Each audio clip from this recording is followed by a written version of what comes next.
This video is going to cover graphing quadratics with a horizontal or vertical translation. We are going to use prior knowledge to graph these quadratic functions. So you will actually be graphing during this video.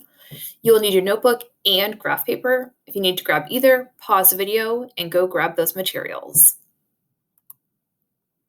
First, we're going to take a look at the graph of y equals x squared. Just a reminder, we should notice that the vertex is at 0, 0. Remember that that's going to be this point down here. The axis of symmetry, x equals 0. Another reminder, that's the vertical line that divides that graph into two congruent halves. What I'm going to point out now, you'll notice that I have a couple of points highlighted on the graph. I have 0, 0, 1, 1, negative 1, 1, 2, 2, 4, negative 2, 4, 3, 9, and negative 3, 9. What I'm going to do is point out one aspect on this graph. Perhaps you can see it on your own, perhaps you want it to be highlighted for you. If I move from the vertex, I'm going to go over 1 unit and up 1 unit to get to this point here. Because of the axis of symmetry, that's the same on the other side. So I move left 1, and I move up 2. In order to get to the second point on the graph, if I go back to the vertex, I move over 2 units, and I move up 2 units. That should make sense to you because if I go over 2, my x-coordinate's 2. If I square 2, that's going to be 4. That's why I go up 4.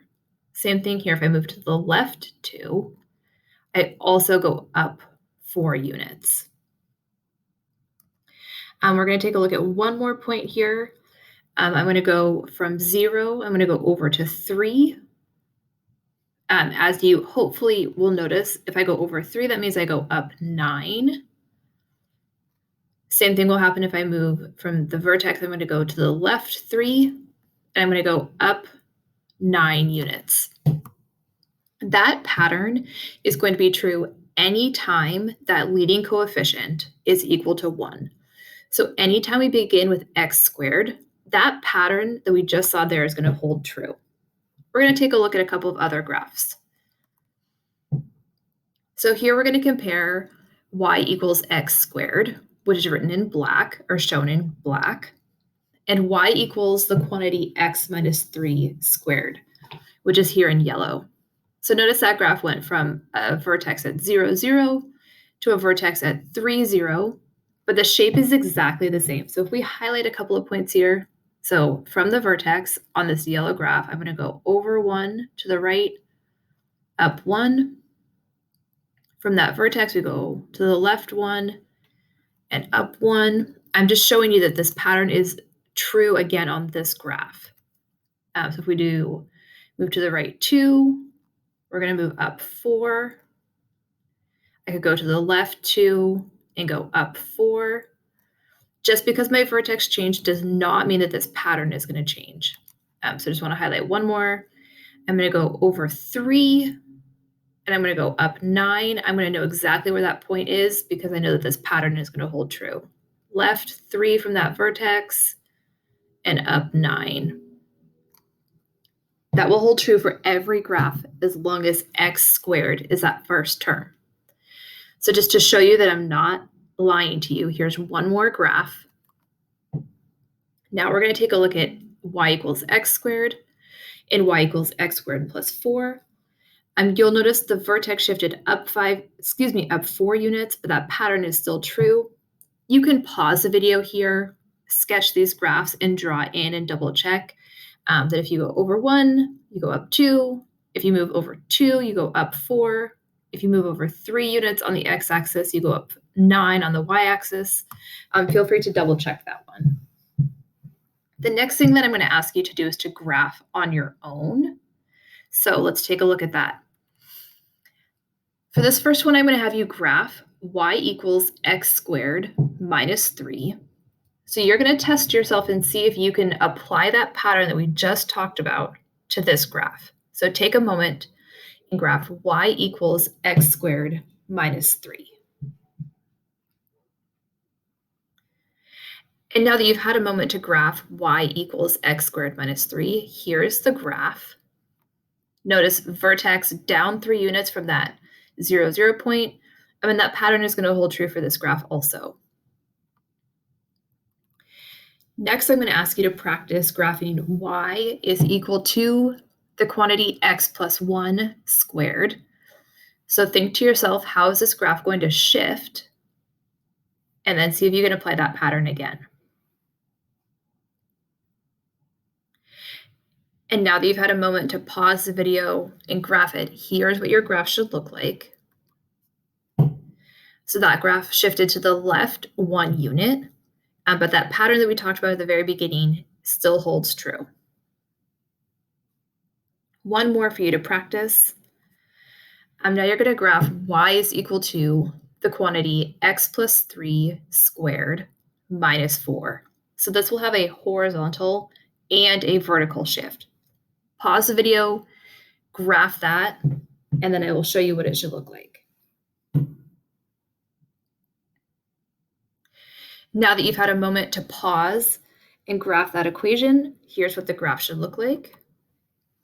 It moved to the left 3 units, it moved down 4 units, but the pattern we talked about at the very beginning is still going to hold true here. The next thing that we're going to look at is a graph, and I'm going to ask you to find the equation of the graph here. So take a look and see how it shifted and see if you can write the equation. We've done a bit of practice on this, so I'm hopeful that you were able to come up with the correct answer of y equals the quantity x minus 2 squared plus 1. Next graph, again, I'm going to ask you to find the equation of the graph shown here.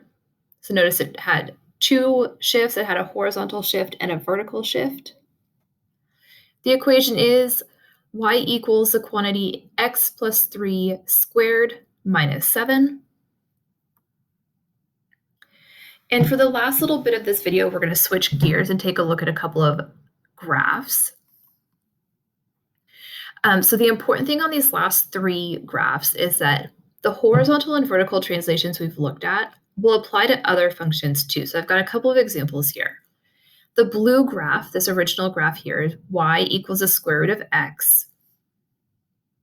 That red graph is y equals the square root of x plus 5. So notice all that happens is that blue graph shifted up 5 units, same exact shape. And even though we haven't talked about what the graph of y equals x squared looked like, if we started with this blue graph, I would expect you all to be able to shift each unit up 5, even if you don't know exactly what that graph is going to look like. Another example, if we start with the blue graph again of y equals x to the third, so notice that shape kind of looks like a snake maybe. And that red graph is y equals the quantity x plus 4 to the third. Notice that blue graph, if we just shift it to the left 4 units, will give us that red graph. So again, you might not know all of the properties of y equals x to the third, but if you're given this original graph, you should be able to move each point to the left 4 units. Final graph that we're going to look at is the red graph here is a graph of y equals the absolute value of x. That blue graph is going to be, the black graph, I changed colors there, is y equals the absolute value of x minus 2 plus 4. So that original graph in red shifted to the right 2 units and up 4 units. Again, if you're given this graph of y equals the absolute value of x, we can move it to the right 2 units and up 4, even if we don't know all the properties of that graph. The important thing on those last 3 sets of graphs is no matter what function we're given, we can translate the graph left, right, up, or down using the rules that we have discussed, which is exactly what we're going to do during class. We will take a look at some graphs and we will translate them left, right, up, or down based upon what information we're given. Please feel free to re-watch the video as needed and to make sure that your notes are complete.